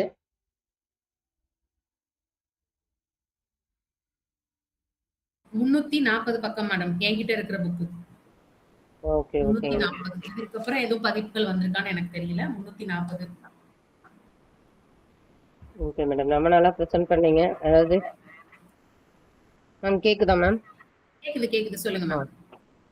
ஒரு ஒரு கேரக்டருமே வந்து அதாவது பெண்களோட வாழ்க்கை வந்து எந்த மாதிரி இருக்கு அப்படின்னு சொல்லிட்டு ரொம்ப அழகா எடுத்து சொன்னீங்க. அதை தாண்டி இப்ப வந்து நிறைய மாற்றம் வந்து தேவைப்படுது அப்படின்னு தான் சொல்லணும்.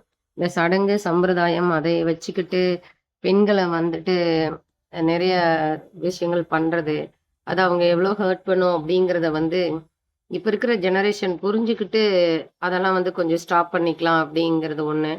2வது அது பண்றனால என்ன பலன் அப்படிங்கிறதையும் இதை யோசிச்சு பார்த்தோம்னா, எதுனாலும் நம்மளோட தனிமனித ஒழுக்கம் தானே இந்த இடத்துல பேசணும் முக்கியமா. ஸோ ஹூ ஆம் ஐ அப்படிங்கிறத நான் தான் டிசைட் பண்ணணும். அது வந்து அந்த இடத்துல ஒரு ஒரு கதாபாத்திரமே ரொம்ப அழகா அந்த கேரக்டர்ஸ் வந்து நீங்க சொன்னீங்க. அந்த ம், பாட்டி அப்படிங்கிற அந்த கேரக்டர் வந்து பழமைக்கும் புதுமைக்கும் இடையில் மாட்டி தவிக்கும் ஒரு ஜீவன் அப்படின்னு தான் சொல்லணும். எப்படி ஹேண்டில் பண்றது அப்படின்னு தெரியாம, இன்னைக்கும் பார்த்தீங்கன்னா, நம்ம போயிட்டு அவங்க கிட்ட என்ன பேசுறதுன்னும் தெரியாது. நம்ம குழந்தைங்க பேசுறத அவங்க அண்டர்ஸ்டாண்ட் பண்ண முடியாது. இருந்தாலும் அவங்களுக்குள்ள இருக்கிற ரிலேஷன்ஷிப் வந்து நம்ம விட்டுட்டும் போ முடியாது. ஸோ அது ஒரு அந்த பந்தம் வந்து தொடரணும். இதே நிலைமை தான் நாளைக்கு நம்மளுக்கு வரும். So what we are giving அதுதான் நம்ம இத எடுக்க போறோம். ஸோ அத வந்து ரொம்ப அழகா சொன்னீங்க. அப்புறம் அந்த கடைசியா அதாவது மாற்றம் அப்படிங்கிறது தேவையா இருக்கு இல்லையா? ஸோ இதுதான் வாழ்க்கை அப்படின்னு முடிஞ்சு போகாம, இதுவும் கடந்து போகும் அப்படின்னு சொல்லிட்டு, வாட் இஸ் நெக்ஸ்ட் அப்படிங்கிறத அந்த பொண்ணு சூஸ் பண்ணதாகட்டும். அ இதோட இங்க நீங்க இருக்கக்கூடாது, இங்க அம்மா வீட்ல இருக்கக்கூடாது அப்படின்னு எடுத்துட்டு, அந்த பொண்ணோட decision also good. Everything nice madam. ரொம்ப அழகா எக்ஸ்பிளைன் பண்ணீங்க. ஏன்னா, அந்த 396 பக்கம் அப்டின்னா, ஒரு 1/2 மணி நேரத்துக்குள்ள நம்ம சொல்லி முடிக்கவும் முடியாது. 2வது அந்த கேரக்டர் பேரு அதெல்லாம் சொல்லும்போது, இனியும் நம்மளுக்கு டைம் எடுக்கும். ரொம்பவும் எலாபரேட்டடா சொன்னீங்க. வாட் இஸ் ஜிஸ்ட் அப்டிங்கிறத ரொம்ப கிளியர் கட்டா குடுத்துருந்தீங்க. வாழ்த்துக்கள் மேடம். நல்ல ஒரு பாலத்த இன்னைக்கு குடுத்துருக்கீங்க அப்டின்னு தான் சொல்லணும். அது இந்த பெண்கள் பாலம் அப்டிங்கும்போது, அது இன்னுமே கொஞ்சம் உணர்வுபூர்வமா யோசிக்க வச்சது அப்டின்னு தான் சொல்லணும். Super madam. Thank you so much. Thank you. Thank you Sivakani ma'am. Thank you so much.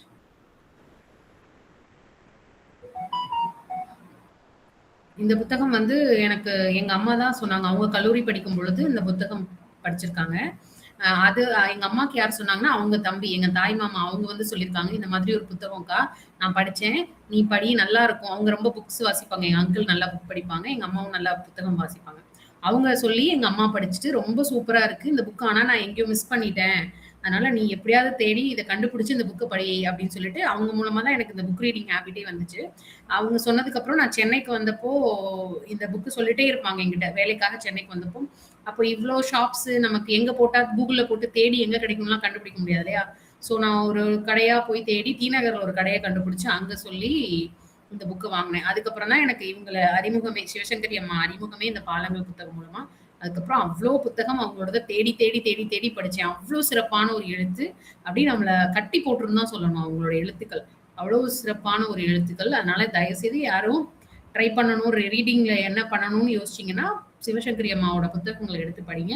ரொம்ப சூப்பரான ஒரு இது. எல்லா டைப் ஆஃப் புக்ஸுமே அவங்களோடது நல்லாருக்கும். நான் எல்லா டைப்பும் படிச்சிருக்கேன். நாவல் படிச்சிருக்கேன். சிறுகதைகள், ஆர்டிகல்ஸ், டிராவலாக்ஸ் எல்லாமே சூப்பரா இருக்கும் அவங்களோடது. எல்லாமே சிறப்பு வாய்ந்த ஒரு அவ்ளோ விஷயங்கள் நம்ம தெரிஞ்சுக்க முடியும். எல்லாமே சூப்பரா பதிவு பண்ணியிருப்பாங்க. கண்டிப்பா சான்ஸ் கிடைக்கும்போது படிங்க. வேற யாரும் கமெண்ட்ஸ் ஃபீட்பேக் சொல்லுங்க. ரம்யா மேம் சொல்லுங்க. வணக்கம். அனைவருக்கும் வணக்கம். ரொம்ப அருமையா இருந்தது. அதாவது அ நம்மளுடைய முன்னால இருந்த ஜெனரேஷன்ல மக்கள் வந்து பெண்கள் வந்து எப்படிலாம் இருந்திருக்காங்க அப்படிங்கிறத வந்து ஒரு ஒரு ரிவ்யூ போயிட்டு வந்த மாதிரி என்ன சொல்றது? ஒரு டைம் மிஷின் போயிட்டு வந்த மாதிரி இருந்துச்சு. இதுல எங்க அம்மா நெறைய விஷயங்கள் எனக்கு சொல்லியிருப்பாங்கல்ல. இது மாரிலாம் நாங்க இருந்தோம். அவங்க வந்து ஏஜ் அட்டெண்ட் பண்ணிட்டாலே ஸ்கூலுக்கு அனுப்ப மாட்டாங்க. அப்படி அவங்க ஊர வந்து தாண்டி போணும். 1 1/2 மைல் தூரம் நடந்து போய் அவங்க ஸ்கூலுக்கு போகும்போது வழியில வந்து ஏஜ் அட்டெண்ட் பண்ணிட்டு அவங்க பசங்கலாம் போனாங்கன்னா, டாஸ்மாக் இருக்கும். அப்ப குடிகாரங்க அட்டகாசம் பண்ணுவாங்கன்னு சொல்லிட்டு படிப்பே நிப்பாட்டிட்டாங்களாமா. அதெல்லாம் வந்து சொல்லும்போது எங்க அம்மாலாம் சொல்லுவாங்க, நெறைய பேர் அவங்களுடைய ஃப்ரெண்ட்ஸ் எல்லாம் வந்து ஏஜ் அட்டெண்ட் பண்ணதே வீட்ல சொல்ல மாட்டாங்களாம். மறைச்சிட்டு தான் அவங்க வந்து படிச்சாங்க அப்படின்னு சொல்லுவாங்க. இத நம்ம கேள்விப்படும்போது அப்ப எவ்வளவு ஸ்ட்ரகிள் பண்ணி தான் அந்த காலத்துல எல்லாமே பண்ணியிருக்காங்கன்னு தோணுது. இந்த கதைலாம் கேட்கும்போது நெறைய விஷயங்கள் இன்னும் நம்ம தெரிஞ்சுக்க வேண்டியது இருக்குதுன்னு தெரியுது மேம். Super ma'am. இந்த மாரி நாவல்கள்லாம் படிக்கும்போது தான் நமக்கு எப்படி ஹேண்டில் பண்றதுன்னு கத்துக்கலாம்னு நெனைக்கிறேன். Okay. Thank you so much ma'am. Thank you. Super session ma'am. Thank you. Thank you ma'am. Yes ma'am. Nithya ma'am. அனைவருக்கும் உற்சாகமான மாலை வணக்கம். ரொம்ப அருமையான விஷயம். பாடம்ன்றது ஒரு பாதையை மட்டும் தாண்டி போறதுக்காக ஏற்படுத்துறது கிடையாது. உறவுகள் அதையும் எப்படி நம்ம கொண்டு போகணும் அப்படின்ற மாதிரி நமக்கும் ஒரு காலத்தை பத்தி அழகா இந்த பாடம்ன்ற தலைப்புல சிவசங்கரி மேம் எழுதுனதா லாவண்யா மேம் வந்து எனக்கே ஆச்சரியமா இருந்துச்சு. 300 பேஜ் ஆனா ஒரு 0 தட்டிட்டு 30 மினிட்ஸ்ல முடிச்சிட்டாங்களே அப்படின்னு சொல்லிட்டு ஒரு தோணல் இருந்தது. ஆனா சாரத்தை வந்து சிறப்பா கொடுத்தது வந்து ரொம்ப மனசுல உள்ள கொஞ்சம் பாரத்தெல்லாம் குறைச்ச மாதிரி இருந்துச்சு. இருந்தாலும் சிவகங்கை மேம் வந்து ஒரு நீண்ட நெடிய ஒரு பின்னூட்ட அறிக்கை கொடுத்தாங்க. அதுலயே வந்து என்னென்னலாம் நம்ம மாற்றம் தேவையா, மூட நம்பிக்கையில இருக்கோமா, நம்ம இன்னும் எப்படி இருக்கோம். ஆனா அன்னைக்கு 30 நாள் வயசுக்கு வந்தபடி இருந்தோம் ரம்யா மேம் சொல்லும் போது. ஆனா இன்னைக்கு இல்ல, 3 நாள் ஒரு வாரத்துல தண்ணி ஊற்றி அனுப்பிடுறாங்க குழந்தைங்கள. போமா நீ பழைய பஞ்சாங்கமா இருக்க, உன் இஷ்டத்துக்கு நீ கஷ்டப்பட்டேன்னு சொல்ற, நானும் கஷ்டப்படணும்னு சொல்றியா அப்படின்னு கேட்கிற அளவுக்கு குழந்தைங்க மாறிட்டாங்க.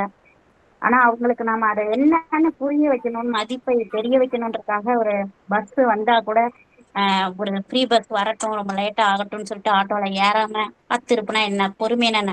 நேற்று நான் அழகுக்கு போறப்ப கரெக்டா ஒரு 2:50க்கு போயிட்டேன். ஆனா 3:30க்கு வரணும் ஒரு பஸ், ஆனா வரவே இல்லை, 4:30க்கு தான் வந்துச்சு.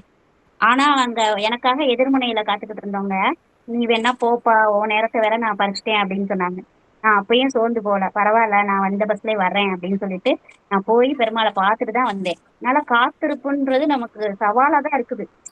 இருந்தாலும் 2:40 ஒரு 50ல இருந்து சாயந்தரம் 4:30 வரைக்கும் காத்திருக்கிறதுல ரொம்ப கொஞ்சம் எரிச்சல் ஊட்டுற மாதிரி இருந்தாலும் நம்மள மாதிரி பெண்களுக்கு வந்து எரிச்சல் ஊட்டாது. இங்க இருக்கிறதுல ஒரு 4-5 பெண்கள் தான் நம்ம எல்லா பக்கமும் சுத்திக்கிட்டு திரியிறோம். நம்ம வீட்டுக்காரன் அதை தான் சொல்லி யோசிச்சுக்கிட்டு கிடக்காங்க. ஆனா நம்ம எதுக்காக போறோம்ன்றது ஒரு உச்சகட்டமா ஒரு ஏதாவது ஒண்ணு செஞ்சிட மாட்டோமா அந்த பிறப்புல அப்படின்ற ஒரு பாலம் அமைக்கிறதுக்காக தான். உறவு பாலமா இருக்கலாம், இல்ல நமக்கு வந்து தேவையான அறிவை சுரக்கக்கூடிய அறிவு பாலமா இருக்கலாம். அங்க சேலத்துல ஒரு பாலம்னு சொல்லிட்டு என் தம்பிக்கு ஆத்தூர்ல கல்யாணம் பண்ணும்போது அந்த பாலம் தான் எங்களுக்கு ஞாபகம் வந்துச்சு. போகுது போகுது போகுது இன்னும் போகுது 8 மணி நேரமா, எப்பதான் இவன் கல்யாணம் பண்றதுக்குள்ளே நம்மள ஒரு வழியா ஆக்கிடுவேன் போல அப்படின்ற மாதிரி. ஆனா இந்த பாட்டியோட கேரக்டர் வந்து ரொம்ப சூப்பரா இருந்துச்சு. அவ்வளவு அழகா சொல்லும் போதே இப்படி இருக்கே, இந்த வரிகளை அந்த ஸ்லாங்லயே நம்ம வாசா எப்படி இருக்கும். இதுதான் உங்க அம்மா உங்களுக்காக நீ கண்டிப்பா படிக்கணும் அப்படின்னு சொல்லி தேடி தேடி கொடுத்த அந்த பாலத்தை இன்னைக்கு எங்களுக்கு இந்த காலம் அறிஞ்சு கொடுத்துருக்கீங்க. மென்மேலும் வளர வேண்டும், வாழ்த்துக்கள். நிச்சயமா அந்த பாலம் கண்ணுல படிச்சுன்னா தூக்கிட்டு வந்து படிச்சிடுறேன். சிறப்பு. கண்டிப்பா. நன்றி. இதுல ஒண்ணு குறிப்பிட்டு நீங்க அந்த பியூபர்ட்டி பத்தி சொன்னதுனால சொல்றேன். இதுல அந்த 3வது 2வது இது பார்த்தோம்ல, 3வது வந்த பொண்ணு வந்து ஏஜ் அட்டெண்ட் பண்ணது அம்மாட்டே சொல்லாத ஒரு காலம். முதல் இதுல அதுக்கான ஃபங்ஷன்லாம் பண்ணி மாப்பிள்ளை வீட்ல போய் சொல்லி எப்ப செய்யணும், எப்ப தண்ணி ஊத்தணும்னு கேட்டு வருவாங்க. 2வது இதுல என்ன நடக்கும்னு பார்த்தீங்கன்னா, அந்த பொண்ணு வந்து இப்ப வயசுக்கு வந்துருச்சு. அதனால ஸ்கூலுக்கு போகுது அப்படின்னா, அப்ப அவங்க அப்பா அந்த பாட்டி வந்து அடுத்த நாள் தண்ணி ஊத்தி முடிச்சதுக்கு அப்புறம் ஸ்கூலுக்கு போறேன்னு சொல்லி அந்த அம்மா கிளம்புவாங்க. அப்ப அந்த பாட்டி வந்து திட்ட ஆரம்பிச்ச உடனே அந்த அப்பா வந்து கத்தி, என் பொண்ணு போவா 10வது வரைக்குமாவது படிப்பான்னு சொல்லி ஆர்கியூ பண்ணி அந்த அவங்க அம்மா கிட்ட சண்டை போட்டு அந்த பொண்ணு ஸ்கூலுக்கு அனுப்புவாரு. அந்த பொண்ணோட குழந்தைக்கு இந்த டான்ஸ் எல்லாம் கத்துக்குச்சு இல்லையா, அந்த பொண்ணோட குழந்தை வந்து இதே மாதிரி என்சிசி கேம்ப் போகணும்னு செலக்ட் ஆயிருக்கும். அந்த என்சிசி கேம்ப் போறதுக்கு ரெடியா இருக்கும். ரொம்ப போராடி தான் பர்மிஷன் வாங்கியிருக்கும். எல்லாம் பண்ணும். கரெக்ட்டா பார்த்தீங்கன்னா என்ன ஆகும், போறதுக்கு 2 நாள் முன்னாடி அந்த பொண்ணு ஏஜ் அட்டெண்ட் பண்ணிரும். அப்ப அழுதுட்டே உட்கார்ந்திருக்கும். என்ன விட மாட்டீங்கல்ல, நான் ஏஜ் அட்டெண்ட் பண்ணிட்டேன், என்சிசி கேம்ப் விட மாட்டீங்கல்ல, பாட்டிக்கு தெரிஞ்சா விட மாட்டாங்கன்னு அழுகும். அப்ப அந்த அப்பா வந்து அவங்க அம்மாவும், அப்பாவும் டிஸ்கஸ் பண்ணி அவங்க அப்பா தெளிவா சொல்லிடுவாரு. இது அவ ரொம்ப நாள் ஆசைப்பட்ட ஒண்ணு. இப்ப என்ன, இந்த ஏஜ் அட்டெண்ட் பண்ண விஷயத்தையே வெளிய சொல்ல வேண்டாம். அதுக்கு என்னென்ன செய்யணுமோ அது எல்லாத்தையுமே அவளுக்கு தெளிவா சொல்லிக் குடுத்துரு. அவ தைரியமா போய் என்சிசி கேம்ப் அட்டெண்ட் பண்ணிட்டு வரட்டும். அடுத்த மந்த் வரும்பொழுது ஏஜ் அட்டெண்ட் பண்ணிட்டான்னு சொல்லி வேலையை முடிச்சுக்கலாம். நீ வந்து அவளை அனுப்பி வையின்னு சொல்லி சொல்லும் பொழுது அந்த ஒய்ஃப்க்கு வந்து அவ்வளவு சந்தோஷமா இருக்கும். எனக்காக எங்க அப்பா அன்னைக்கு நின்னாருல்ல, நான் ஸ்கூல் போவேன்னு சொன்னப்போ என்னை விட்டாருல்ல, அதுக்கு போறதுக்கு விட்டாருல்ல, அதே மாதிரி என் பொண்ணுக்காக அவரோட அப்பா வந்து நிக்கிறாருன்னு அந்த அம்மா வந்து பூரிச்சு போவாங்க. அந்த இடத்துல 2யுமே கனெக்ட் பண்ணி அவங்க பார்ப்பாங்க. சோ அப்ப நிறைய இடங்கள்ல வந்து அந்த புரிதல்கள் எவ்வளவு அழகா இருக்கு. ஒருத்தருக்கான புரிதல்கள் எப்படி இருக்கணும். அது வந்து அதுல வந்து இது ஆண் இனமா பெண் இனமாங்கிறதெல்லாம் முக்கியம் கிடையாது. அந்த அன்பு தான் அந்த இடத்துல வந்து பாலமா இருந்து அவங்கள சரியா கொண்டு போகுது இல்லையா. அவ்வளவு பெரிய வாய்ப்பு அந்த பொண்ணு விட்டுறக்கூடாதுன்னு நினைச்ச ஒரு அப்பா. ரொம்ப சிறப்பா இருக்கும். அதான் நீங்க சொன்ன மாதிரி அந்த லாங்குவேஜ்ல அந்த எமோஷனை நீங்க இன்னும் நான் சொன்னதை விட அதை படிக்கும் பொழுது ரொம்ப அழகா உள்ள உள்ள போகும் உங்களுக்கு. சோ ரொம்ப நன்றி. Yes ma'am. முத்துலட்சுமி மேம் நீங்க சொல்லுங்க. Ma'am Lavanya ma'am super. ஒரு அழகான கதையை எங்களுக்காக ஒரு வீக்கெண்ட்ல அழகா சொன்னீங்க. நீங்க சொன்ன மாதிரி இவ்வளோ பேஜஸ் கதையை வந்து நீங்க ஒரு ஹாஃப்-அன்-ஹவர்ல எங்களுக்கு வந்து நல்லா அழகா எக்ஸ்பிளைன் பண்ணிருக்கீங்க. அது இந்த புக்கை தேடி தேடி நீங்க எப்படி வாங்குனீங்கிற அது இது இன்னும் கொஞ்சம் இன்ட்ரெஸ்டிங்கா இருக்கு அதை கேட்கும்போது. அந்த ரூட்ஸுங்கிற அந்த இதை தழுவி எழுதிய இந்த புக் வந்து பல தலைமுறைகள் அந்த 3 ஜெனரேஷன் வந்து எப்படி எல்லாம் இது பண்ணியிருக்காங்க.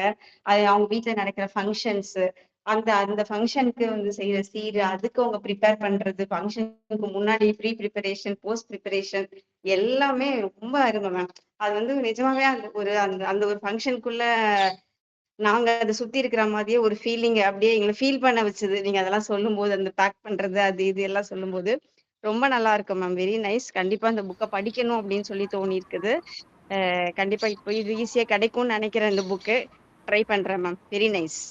Thank you Muthulakshmi ma'am. Thank you so much. Jothi Ramalakshmi ma'am. Saminathan sir பேசுங்க சார். நீங்க அவங்க பேசுறேன். சொல்லுங்க சார் சொல்லுங்க. அவங்க பேசுறாங்களா மேம்? நீங்க பேசுறீங்களா? நீங்க சொல்லலாம் உங்க கமெண்ட் சார். ஐயா நீங்க பேசிருங்க ஐயா. என்னோட கிளாஸ்மேட்டு வந்து 4ல இருந்து 8 வரைக்கும் படிச்சவங்க. ஒரு கிளாஸ்மேட் வந்து 7ஆம் வகுப்புலயே ஏஜ் அட்டன் பண்ணிட்டாப்ல. ஆனா அவங்க வீட்டுல யாருமே வெளியே சொல்லவே இல்லை.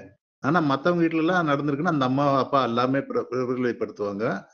77 நடந்தது வந்து 82ல வந்து மாரியாத்தா கோயில் நோம்பி சாட்டினாங்க. அப்பதான் வெளிவிட்டாங்க. அதே இன்னொரு கிளாஸ்மேட் வந்து 8ஆம் வகுப்பு படிக்கும்போது அவங்க இது பண்ணிட்டா இதெல்லாம் பண்ணிட்டாங்க. சீரெல்லாம் பண்ணிட்டாங்க. ஆனா வந்து சீர் பண்றாங்களே வந்து அதனுடைய நடைமுறை என்ன? அது எப்படி நடந்துக்கணும்னு யாருமே சொல்றது இல்ல. மருத்துவரும் சொல்றது இல்ல. தைக்கிறசும் சொல்றது இல்ல. வேற ஒண்ணும் இல்ல. சரிங்களா? அவ்வளவுதான் நான் என்னோட வருத்தம் அவ்வளவுதான். ஆனா உங்களுக்கு உங்க அம்மா வந்து இந்த புக் ரெக்கமெண்ட் பண்றேன்னு சொன்னீங்களா? அந்த அம்மாவ நான் ரொம்ப வாழ்த்துறேன். சரிங்க. நன்றி. வாழ்த்துக்களுங்க.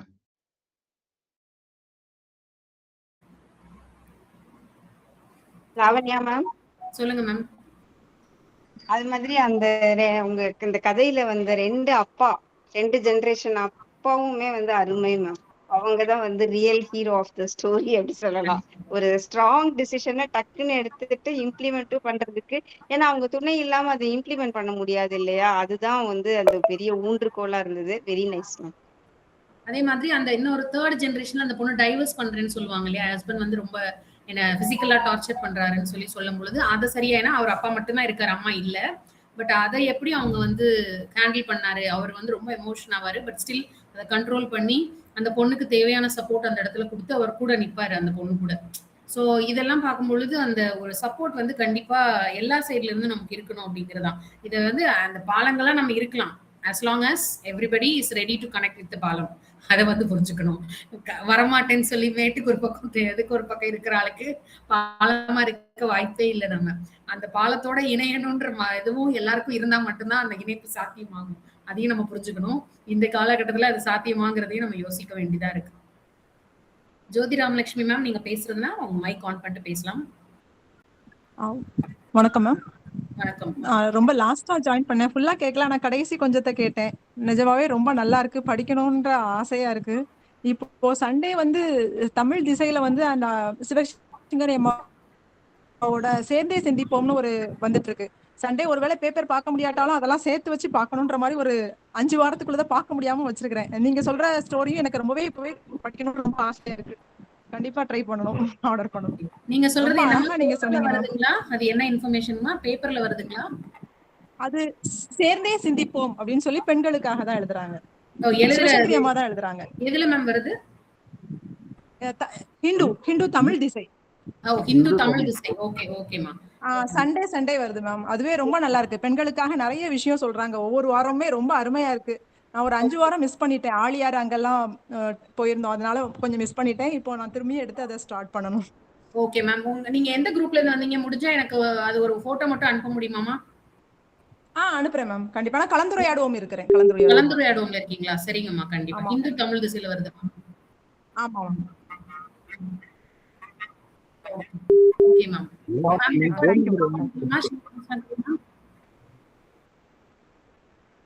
Sivasankari ma'am, Sivakani ma'am, recording stop பண்ணிக்கலாமா? Okay okay.